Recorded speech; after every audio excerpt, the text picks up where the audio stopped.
This video from Sharp Help, we're going to take a quick look at how to use the XEA137 register. So the first thing to do is to make sure that the key is in the reg position for sales, and then if you've got your department buttons pre-programmed with prices and descriptions to sell them, you simply press the relevant button and the price comes up on the display. If you've not got your items pre-programmed or your buttons pre-programmed, it's not a problem. You simply type in the price and then assign it to the relevant department button. You'll notice that when I type in the price, I don't press any decimal point in because the till enters this information automatically. So for $2.99 you'd simply type in $2.99 and then press one of the department keys. Now on the 137 you've got 4 department buttons, but using the shift button you can actually have up to 8.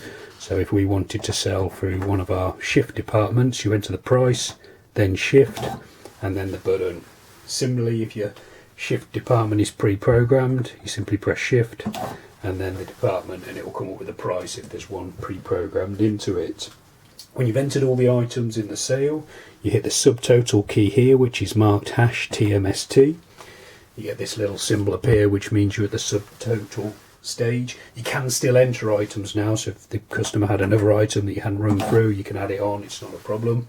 But when you've entered all the items, subtotal, and then you can cash the sale off in a couple of different ways. You've got CR and CH here, so you can take check or credit card payments. So if you're taking a card payment, you'd run the card through your credit card terminal and then press the CR button, and that would open the drawer, print the receipt out and allow you to put the credit card slip into the till. If you're taking a cash payment, then best practice is to enter the exact amount of money, so £40 in this case, and then you hit your total button here. The receipt prints out if you've got the receipt switched on, and the change is displayed on screen. It's also displayed on the receipt as well, which is useful. That's why we tend to recommend typing in the exact amount of money to avoid any mistakes when handing over the change.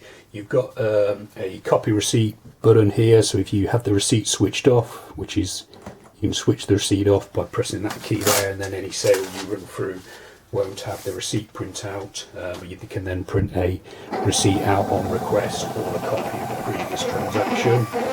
If you make a mistake during a transaction, so you type in the wrong amount of money, you got a button here which will resolve that. And then if you've entered the price and applied it to a department incorrectly, you have a void button here. But I've got plenty of other videos which are probably appearing on screen now showing you different ways of using the XEA137, so that's hopefully that's explained how to run a sale through. So you can check out the videos that are appearing on screen now. You can subscribe to this YouTube channel or visit sharphelp.co.uk for more.